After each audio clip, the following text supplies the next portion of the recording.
દેશ અને રાજ્યમાં પાર્ટીઓ આગામી ચૂંટણીને લઈને તૈયારીઓ કરી રહી છે, ત્યારે કોંગ્રેસ નેતા રાહુલ ગાંધી સતત ચૂંટણી પંચને લઈને ટીકા ટિપ્પણી કરી રહ્યા છે, તો બીજી બાજુ ટ્રમ્પ છે ટેરિફ નીતિમાં બદલાવ કરી રહ્યા છે, જે વૈશ્વિક સ્તરે કરવામાં આવતા નિર્ણયો દરેક દેશને અસર કરી રહ્યા છે અને આ જે ટેરિફ નીતિ છે એમાં થયેલા બદલાવ ભારતને અને વૈશ્વિક દેશોને કેટલા અસર કરશે તેના વિશે આજે વાત કરવી છે। નમસ્કાર, વાત વિગતવાર સાથે હું છું ભગવતી વિશાવડિયા।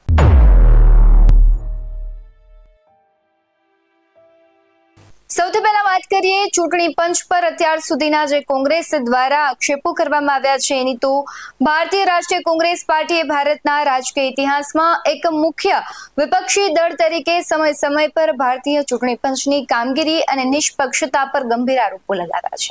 આ આરોપો ખાસ કરીને છેલ્લા દાયકામાં ભાજપ શાસન દરમિયાન વધુ તીવ્ર બન્યા છે। કોંગ્રેસ દ્વારા લગાવવામાં આવેલા આક્ષેપો મુખ્યત્વે ચૂંટણી પ્રક્રિયાની વિશ્વસનીયતા, ચૂંટણી પંચની સ્વાયત્તતા અને ભાજપ પ્રત્યેના કથિત પક્ષપાત પર કેન્દ્રિત છે। તાજેતરમાં કોંગ્રેસના વરિષ્ઠ નેતા રાહુલ ગાંધીએ ચૂંટણી પંચ પર અત્યંત ગંભીર આરોપો લગાવ્યા હતા, જેમાં તેમણે કહ્યું કે વોટની ચોરી, ચૂંટણી પંચ ભાજપ માટે કામ કરી રહ્યોનો દાવો કર્યો અને તેમણે પુરાવાને એટમ બોમ્બ સમાન ગણાવ્યા હતા। તેમણે કહ્યું હતું કે આનાથી દેશમાં ભૂકંપ આવશે। જો કે ચૂંટણી પંચે આ તમામ આરોપોને પાયાવિહોણા ગણાવીને ફગાવી દીધા હતા। કોંગ્રેસ દ્વારા ચૂંટણી પંચ પર જે આરોપો લગાવવામાં આવ્યા છે તે હું તમને વન બાય વન કહું તો પહેલો આરોપ એવો છે કે કોંગ્રેસનો સૌથી સામાન્ય અને વારંવાર આ આરોપ કરવામાં આવે છે ચૂંટણી પંચ ભાજપના દબાણ હેઠળ કામ કરી રહ્યું છે અને તેના નિર્ણયો શાસક પક્ષની તરફેણમાં હોય છે। ચૂંટણીની જે તારીખો છે તે જાહેરાતમાં તે વિલંબ કરે છે। 2017ની જે ગુજરાત વિધાનસભાની ચૂંટણી હતી તે દરમિયાન કોંગ્રેસ દ્વારા આરોપ કરવામાં આવ્યો કે ચૂંટણી પંચે હિમાચલ પ્રદેશની સાથે ગુજરાતની ચૂંટણી અને તારીખોની જાહેરાત જાણી જોઈને મોડી કરી, જેથી ભાજપ સરકારને મતદારોને લલચાવવા માટે લોકપ્રિય જાહેરાતો કરવા માટે વધુ સમય મળી શકે। ત્રીજો આરોપ હતો કે આચારસંહિતાના ઉલ્લંઘન આંખાડાના કાન કરવામાં આવે છે, એટલે કે કોંગ્રેસ છે વારંવાર ફરિયાદ કરતું હોય છે કે ચૂંટણી પંચ ભાજપના નેતાઓ, ખાસ કરીને વડાપ્રધાન, અન્ય કેન્દ્રીય મંત્રીઓ દ્વારા કરવામાં આવતા આચારસંહિતાના સ્પષ્ટ ઉલ્લંઘન સામે નરમ છે તે વલણ અપનાવતું હોય છે, જ્યારે વિપક્ષી નેતાઓ સામે તાત્કાલિક કાર્યવાહી કરે છે। 2024ની લોકસભા ચૂંટણી દરમિયાન પણ આવા અનેક ઉદાહરણો ટાંકવામાં આવ્યા હતા અને ફરી એક વખત આ આક્ષેપો કોંગ્રેસ દ્વારા કરવામાં આવી રહ્યા છે। તેમણે એવો પણ આક્ષેપ કર્યો છે કે ઈવીએમ અને વીવીપેટ સંબંધિત શંકાઓ તેમને પહેલાથી જ છે, વિશ્વસનીયતા નથી અને અન્ય વિપક્ષી દળો માટે પણ સતત આ ચિંતાનો વિષય બની રહ્યો છે।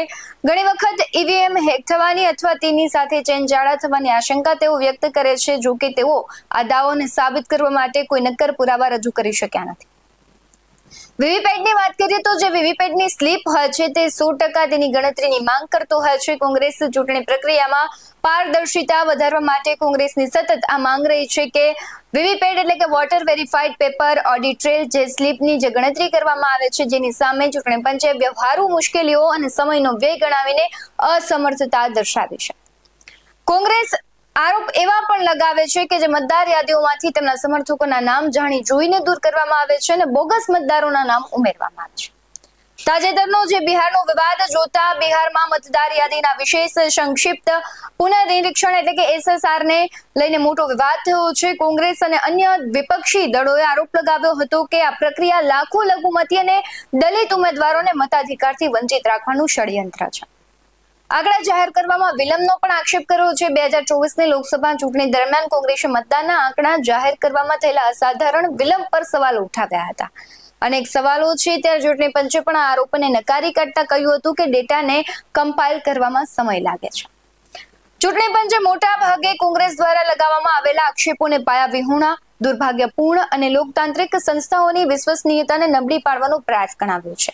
પંચે હંમેશા પોતાની સ્વાયત્તતા અને નિષ્પક્ષતાનો બચાવ કર્યો છે અને જણાવ્યું છે કે તેની તમામ કાર્યવાહી બંધારણીય અને કાયદાકીય માળખા હેઠળ થાય છે।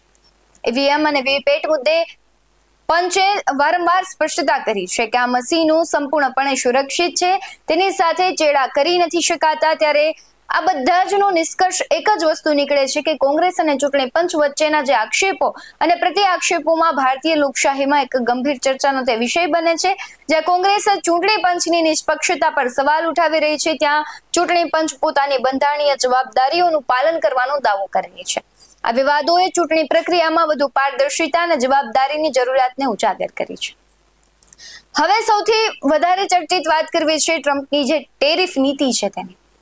અમેરિકન પ્રમુખ ડોનાલ્ડ ટ્રમ્પ જાન્યુઆરી 2025માં બીજા કાર્યકાળમાં સત્તા સંભાળી ત્યારથી જ દુનિયાને જંગી ટેરિફથી ડરાવી રહ્યા છે. તેમણે કેનેડા, મેક્સિકો, ચીન પર જંગી ટેરિફ નાખ્યો અને બીજા દિવસે યુટર્ન લઈ તેનો અમલ મુલતવી રાખ્યો.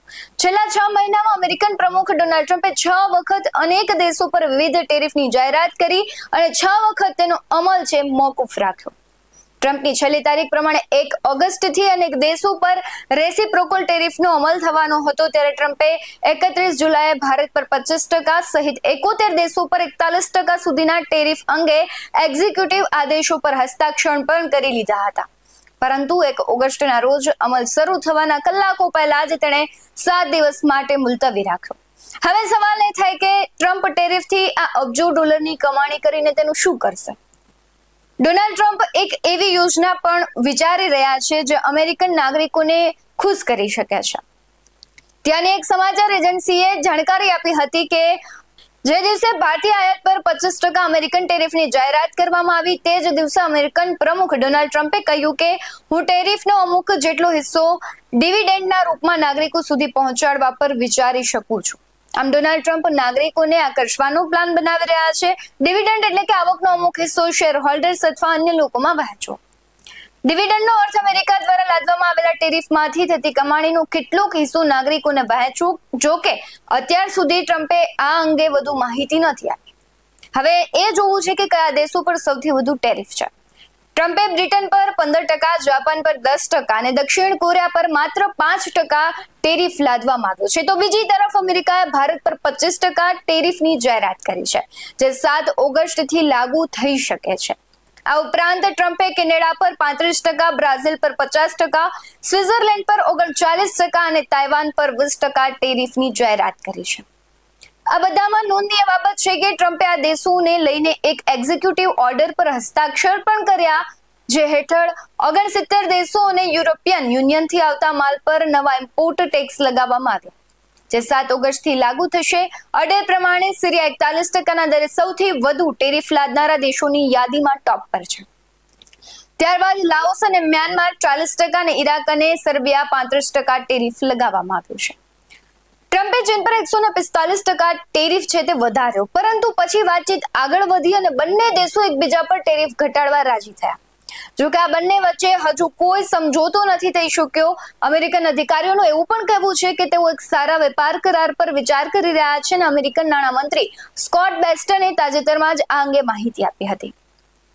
સમગ્ર ઘટનામાં ટ્રમ્પની જે ટેરિફ નીતિ છે એમાં પીએમએ પણ તેનો જવાબ આપ્યો હતો.